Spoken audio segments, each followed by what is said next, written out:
how much we have raised. We did not make it to 500. We also did not make it to 600.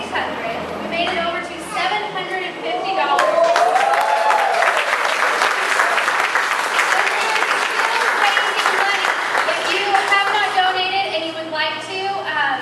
In Evelyn's name, you are more than welcome to.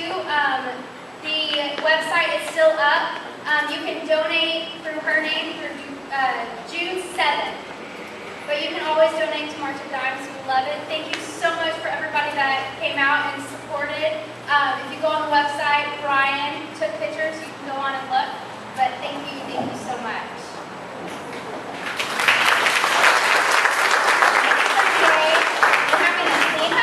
And what we're going to do is have maybe at least 10 of you come.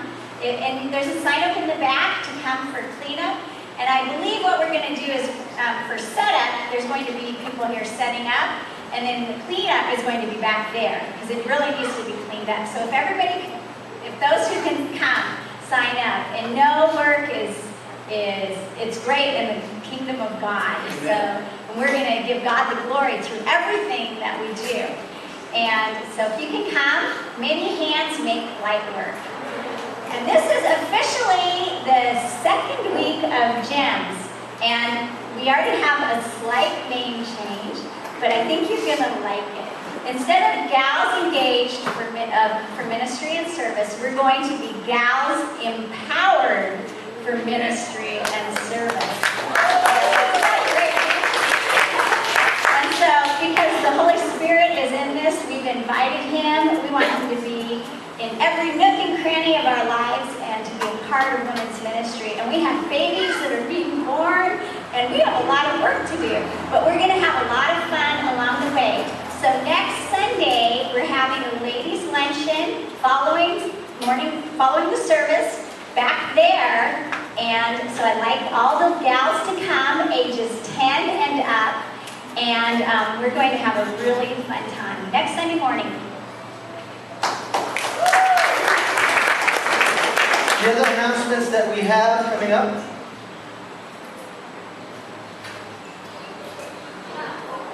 We have a mob. No, the GEMS. I like it. Gals Empowered for Ministry and Service. The mob is Men of the Bridge. It's real simple. We're the mob. And one of the things that we want to do is get our young people, our teens, to join us in the things that we're doing. And so we're going to do a younger event, and we're going to go and see Iron Man 3 together as the guys in the church. And so we're going to do we have a sign-up sheet for that? Okay. So guys, where's all the teens at? If you're a teen guy, raise your hand.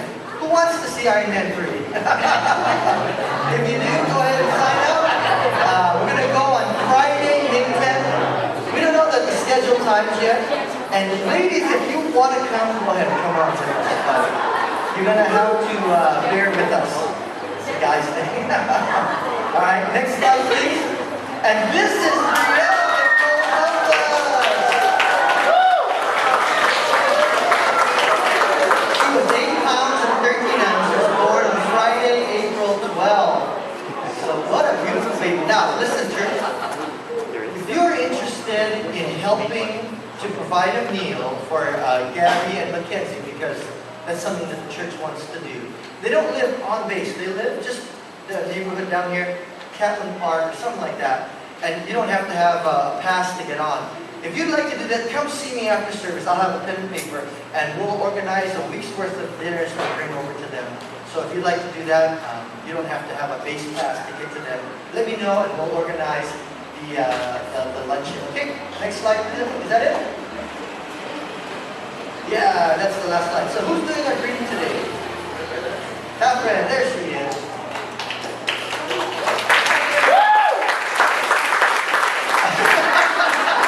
She's our Taiwanese expert. Yeah. Things I know about Thailand are not on board. Counterfeit purses and stuff like that. So if you're walking down the street in Taiwan, did I say Thailand? I meant Taiwan. If you're walking down the street in Taiwan and you see your friend, you lift your hand and you say, "Ni hao." Everybody stand up. Let's greet each other and say, "Ni hao." Kids, you can go to Sunday school.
And once everybody gets seated, I got something I want to show you. So sign up for those things. You can sign up after church for all that good stuff.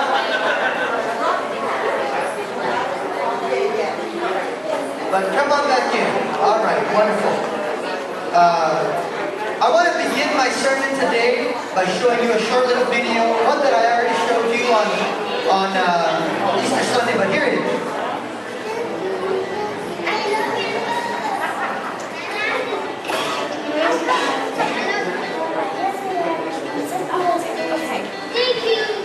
Good job, good job.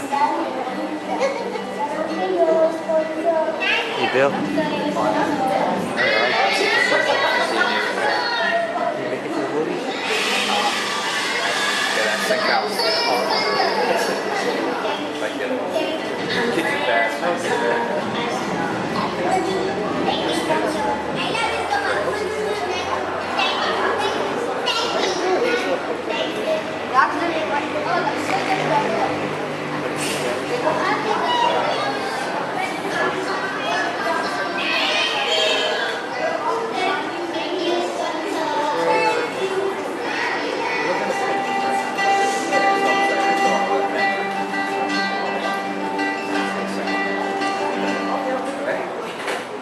I want to show you that video because I want you guys to know how thankful that I am. You know what? My side over here. The bathrooms came up.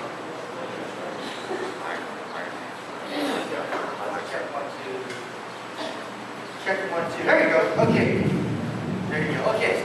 I wanted to say thank you again for all those who took a child on Easter Sunday morning to sponsor it.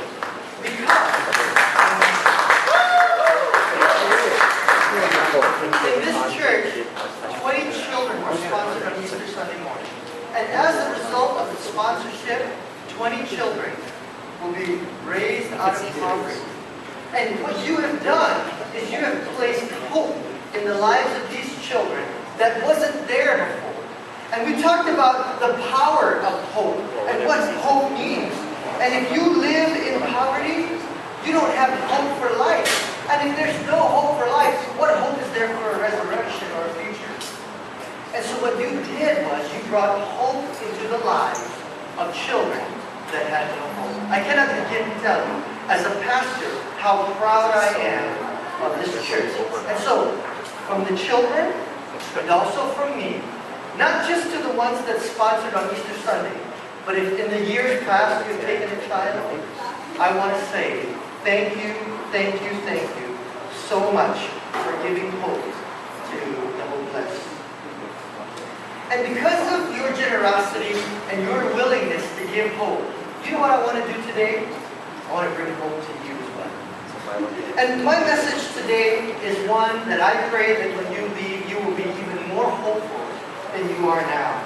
Now, I understand that nobody here in our church lives in poverty, and that we don't have to worry about losing the hope of life.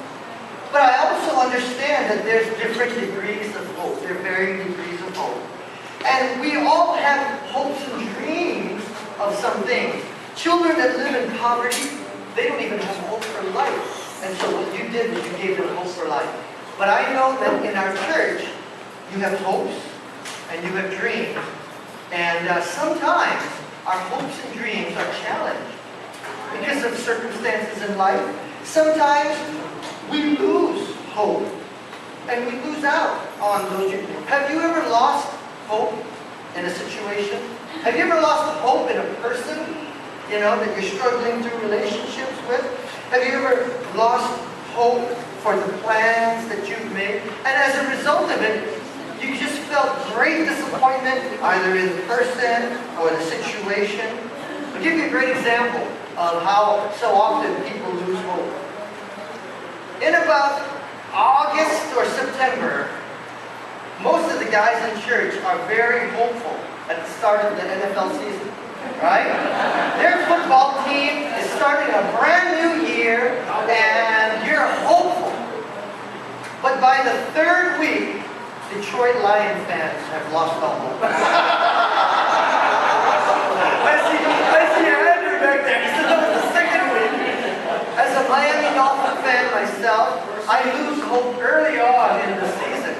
Things just don't go the way I planned. And, you know, by week 4 or 5, it's over. And you lose hope. And if you were not a Baltimore Ravens fan, then your hopes for your team went down the tubes. How many of you are Baltimore Ravens fans? Let me see your hands. Honest to goodness one. None in here, huh? But when it comes down to the last two teams, you choose sides. But I want you to know that I realize that in our church, we all have hopes and dreams that are much, much, much bigger than trivial sports.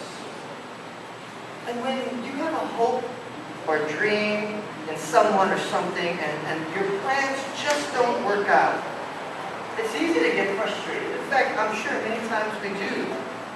And it's also easy sometimes to raise up your hands and give up hope. Because when you're faced with a crisis, it's challenging. I've been there and I know you have too. But I want you to remember something. I want you to remember that God is still with you. Even though at times you may not feel like it. And not only is God with you, He's at work. And He's in control. And you don't have to completely lose hope. You can have hope in the plans that God has for us, even when you don't feel like it or see God at work. And I heard a testimony last week that really prompted me to, I had a message in my heart that was brewing, and this kind of all came together. So I'm going to invite Cindy Mao, if you would come up, and as she comes up, Cindy, I think it was after church one day, or I forget where it was, she said, Gordon, I need to tell you this story. Come on up, Cindy. And as she began to tell me her testimony about what happened, I said, wow, that fits perfectly into something that I've been working on already. This message of hope that we all need to have. So, come on, Cindy. Okay. Everybody, this is Cindy Mao, and she's... Come on. And Cindy's been at the Bridge Church for about 2.5, 3 years. Almost there, yeah. And I want to let her tell you her story. Go ahead, Cindy. Last Sunday, I shared something with Pastor and asked him to share with me. You're going to wonder, what is this leading to when we start out? But it does lead to something. And forgive me for reading because I'm such a poor public speaker.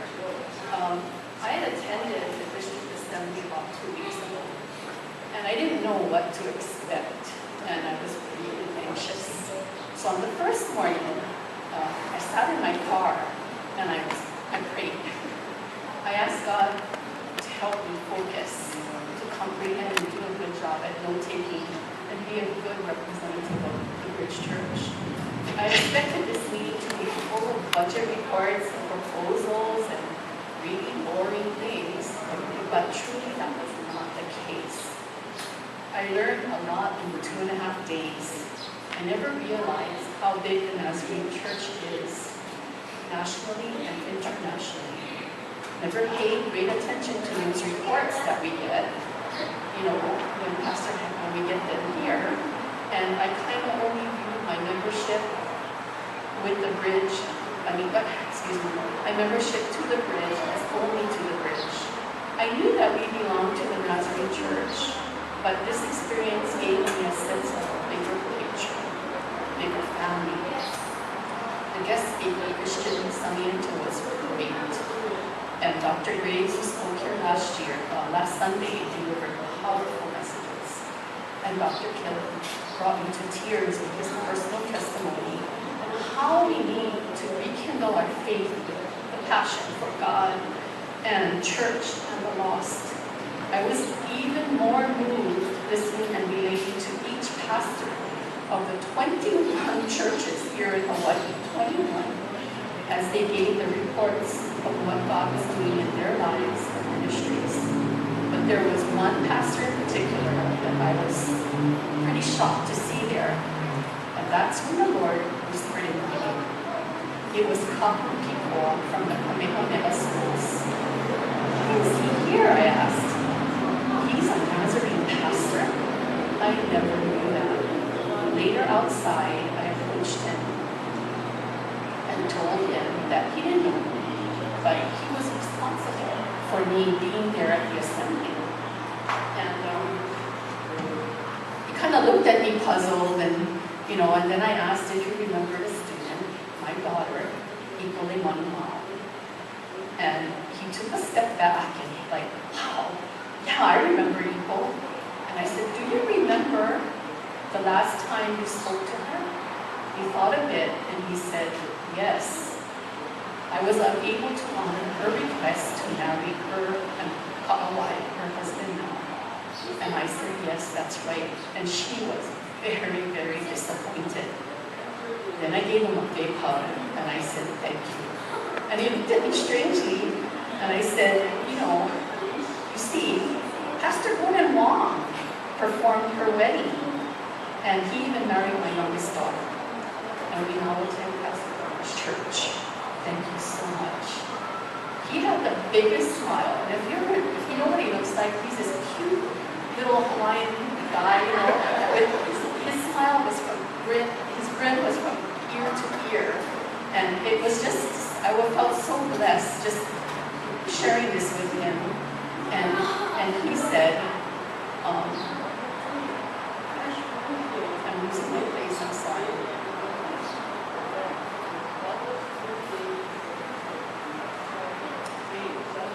He had said that it was God at work, and I agree.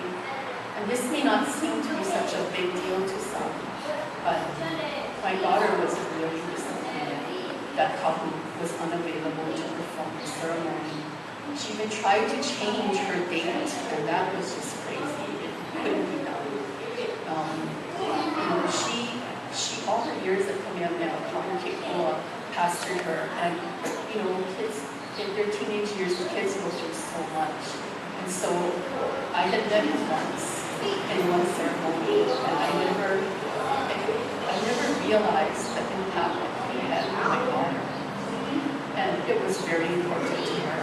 I felt so bad for her, when she shared this with us, and I could only shed mother's wisdom that we need to put this in perspective. Everything happens for a reason. But what I should have said was, we need to put this in God's perspective, because He had a plan. Jeremiah 29:11, for I know the plans I have for you, plans to prosper you, not to harm you, plans to give you hope and a future hope. I've been here for 3 years and 2 months, and I celebrated with Jesus in February. And I thank Him every day, 24/7, that, hey, what a journey, what it took to be here. And Pastor Gordon has been such a part of our lives and our family, and I just love it here. And I thank you all for voting for me to be your delegate, because it was all, it worked. It all put me there realizing what it all came together. So I thank you.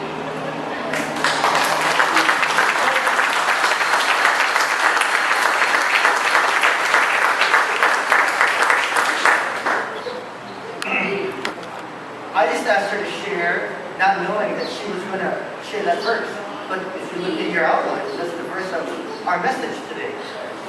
Jeremiah 29:11 is a very popular verse for people to share in times like this. It's a very comforting verse. For I know the plans I have for you, declares the Lord. Plans to prosper you, not to harm you. Plans to give you a hope and a future. But if you look at the outline and the verses that I have for you, I added verse 10 there. And so, if you have your Bibles, let's look at verse 10 as well too. And this is the verses that I want you to see in context, so that we understand what's happening right here. It says this is what the Lord said. When 70 years are completed for Babylon, I will come to you and fulfill my gracious promise to bring you back to this place. And then it says that beautiful verse, for I know the plans I have for you, declares the Lord. Plans to prosper you, not to harm you. Plans to give you a hope and a future. You see, This verse, these verses, chapter 29 of Jeremiah, we love to quote it because of what it says, but in context, you know what we understand and realize? That the Jews were in exile. The Jews were in Babylon and taken captive by King Nebuchadnezzar. They were uprooted from their homeland. They were forced to leave, not by their own will, but against their will. And now they're living hundreds of miles away in a foreign land, subject to a foreign king. That's not what they wanted. Everything that they were used to was gone. Pretty much life was in ruins.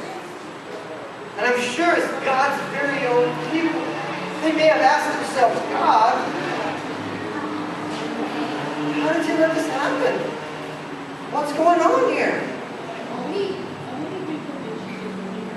Now you read the pages that come before Jeremiah, you probably understand what's going on. You see, the Jews were in exile because they were disobedient to God.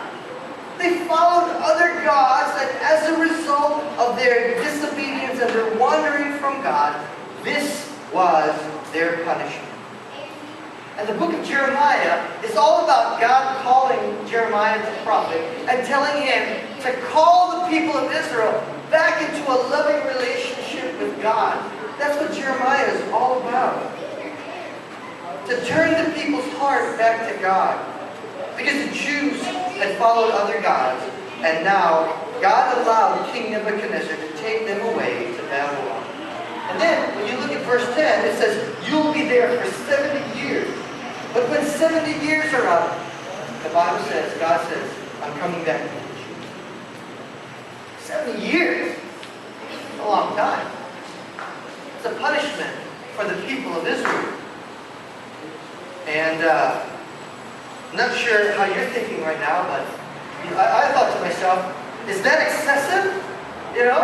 70 years is a long time. Think about this. That's a life sentence. If you commit a crime and you get locked away for 7 years, that's a life sentence.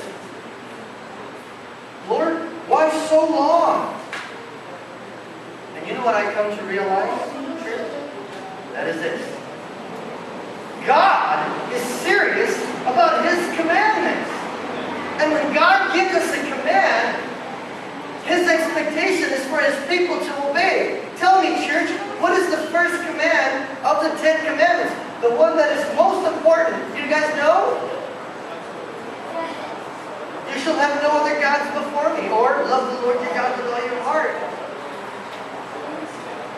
If God made that the very first command, you figure that's pretty important. Probably the most important one of all.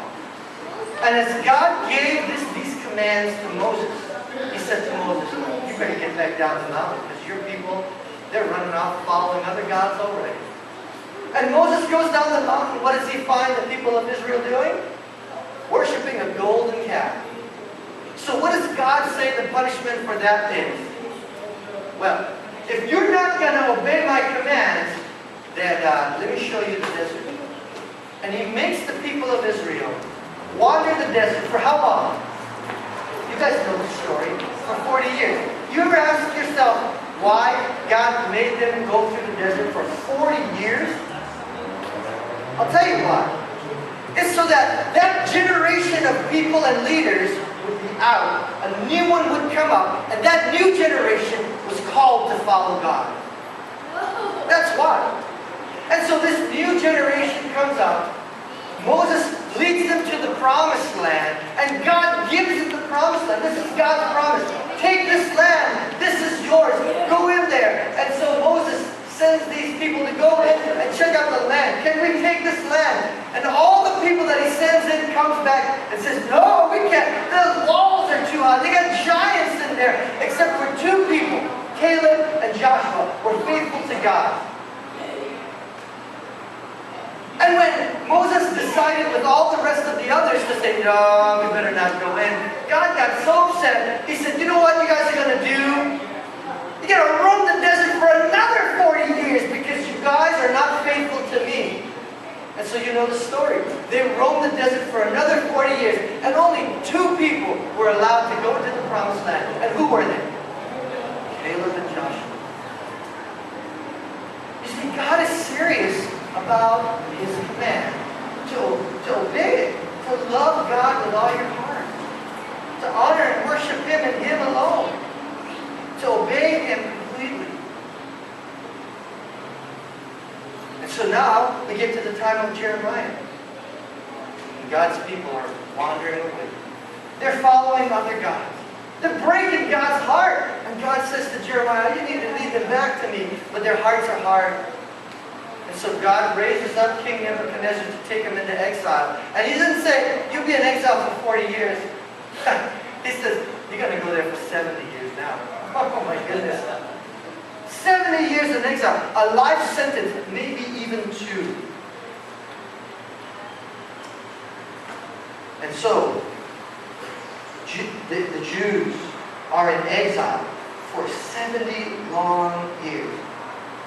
But you know, during that whole time, they never left God's heart. God still loved them. God is a God of love. He's also a God of justice. And God is always faithful. And so in the midst of their exile, you know what God does? He gives them plans for the exile. If you read verses 1 through 9, God says, while you're in exile, this is what you need to do. While the next generation turns over, so that I can have a new people to come and lead my people. And so, God tells them what to do. Marry and raise up families. Because it's not the people